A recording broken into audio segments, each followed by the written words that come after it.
একদিন এই রেসিপি খেলে পরদিন বাজারে গিয়ে আগে পটল খুঁজবেন।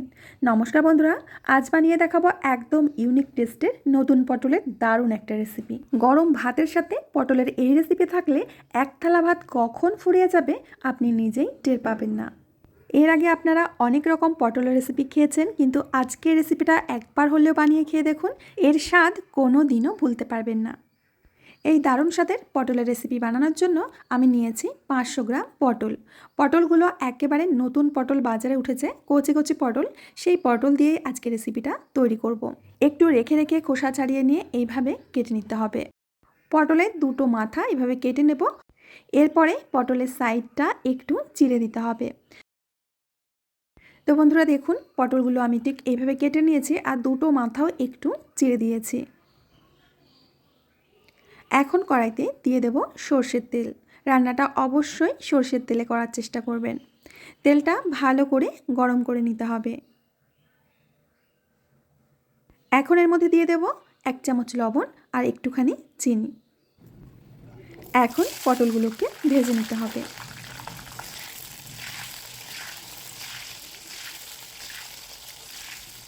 মোটামুটি 2-3 মিনিট ভেজে নেওয়ার পর এখন এর মধ্যে দিয়ে দেব হলুদ। সামান্য একটুখানি হলুদ দিতে হবে, বেশি হলুদ দেবেন না, তাহলে কিন্তু তেলটা কালো হয়ে যাবে।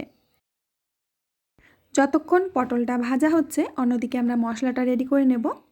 একটা মিক্সিং জারের মধ্যে দিয়ে দেব কয়েকটা কাজু বাদাম, 1/2 চামচ মতো পোস্ত, আর এরই সাথে দিয়ে দেব 100 গ্রাম মতো টক দই। এখন এগুলোকে সুন্দর একটা পেস্ট তৈরি করে নিতে হবে। এবার একটা বাটির মধ্যে 1 চামচ ধনে গুঁড়ো, 1 চামচ জিরের গুঁড়ো, 1/2 চামচ কাশ্মীরি লাল লঙ্কার গুঁড়ো, 1/2 চামচ হলুদ গুঁড়ো। এবার কিছুটা জল দিয়ে খুব ভালো করে একটা মিশ্রণ তৈরি করে নিতে হবে। যখন রান্নাটা করবেন তার আগে মশলাটা রেডি করে নেবেন। এইদিকে আমাদের পটলগুলো ভাজা হয়ে গেছে। পটলগুলো আপনারা ঠিক যেমনটা দেখতে পাচ্ছেন এরকমটাই ভাজতে হবে। এর থেকে বেশি করে ভাজবেন না, তাহলে পটলগুলো একদম চিপসে যাবে আর রান্নার পরে খেতেও ভালো লাগবে না। সমস্ত পটলগুলো আমি তেল থেকে তুলে নিচ্ছি। বাকি যে তেলটা রয়েছে ওখান থেকে কিছুটা তেল তুলে নেব, কারণ তেল একটু বেশি মনে হচ্ছে আমার কাছে। ওই তেলের মধ্যে গোটা গরম মশলা, একটা তেজপাতা আর দিয়ে দেব গোটা জিরে ফোড়ন। ফোড়নটাকে একটু ভেজে নেব। এবার দিয়ে দেব আগে থেকে রেডি করে রাখা মশলার মিশ্রণটা।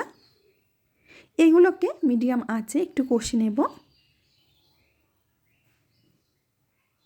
এর সাথেই দিয়ে দেব আদা আর কাঁচা লঙ্কা বাটা। এখানে 1.5 টেবিল চামচ মতো দিয়ে দিচ্ছি, আর বাকিটা আমি পরে ব্যবহার করব। কখন দিতে হবে আমি তোমাদের অবশ্যই বলে দেব। এখন সমস্ত মশলাগুলো খুব ভালো করে কষিয়ে নিতে হবে। মশলা আমার খুব ভালোভাবে কষা হয়ে গেছে, ওপর থেকে একদম তেল ছেড়ে দিয়েছে। এখন এর মধ্যে দিয়ে দেব পরিমাণ মতো লবণ। গ্যাসের ফ্লেমটাকে একদম অফ করে দিতে হবে। অফ করে দিয়ে দেব ভেজে রাখা পটলগুলো। পটলের গায়ে মশলাটা খুব ভালোভাবে নেড়েচেড়ে মিশিয়ে নিতে হবে। বন্ধুরা, আমি ঠিক যেভাবে রান্নাটা দেখাচ্ছি তোমরা এইভাবে রান্নাটা করবে, দেখবে যে খেতে দারুণ লাগে। খুব ভালো করে আমি মশলাটা পটলের গায়ে মিশিয়ে নিয়েছি। ওই গ্যাস বন্ধ অবস্থাতেই আমরা বাকি মশলাটা দিয়ে দেব, মানে দইয়ের মিশ্রণটা দিয়ে দেব। খুব ভালো করে আবারও মিশিয়ে নেব।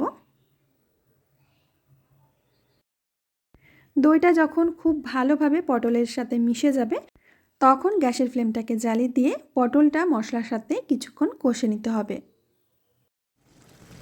এরপর দিয়ে দেব গরম জল। জলটা অবশ্যই গরম জল দেবেন, তাহলে রান্নার স্বাদটাও সুন্দর থাকবে আর রান্নাটাও খুব তাড়াতাড়ি হবে।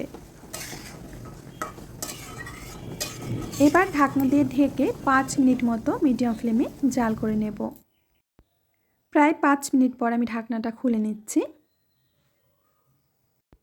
এতক্ষণে পটল আমাদের গলে গিয়েছে। হালকা হাতে একটু নেড়েচেড়ে নেব।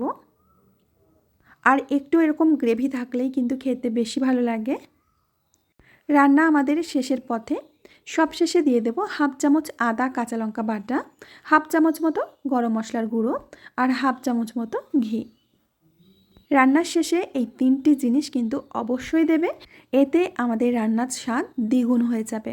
আপনারা তো বলবেন যে এটা দই পটল রান্না করা হয়েছে, কিন্তু আমি একদম অন্যভাবে রান্না করেছি। ঠিক এইভাবে রান্না করে খেয়ে দেখবেন, এর স্বাদ কিন্তু অতুলনীয় হবে। 2 মিনিট মতো লো আঁচে ঢাকা চাপা দিয়ে রেখে দিয়েছিলাম। তো 2 মিনিট পর একদম রান্নাটা আমাদের কমপ্লিট হয়ে গেছে।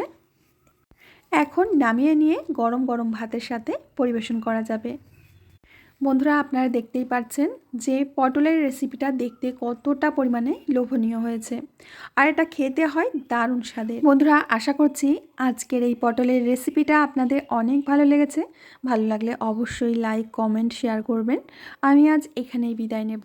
আবার আসবো নতুন রেসিপির সাথে। ততক্ষণের জন্য সবাই ভালো থাকবেন, সুস্থ থাকবেন।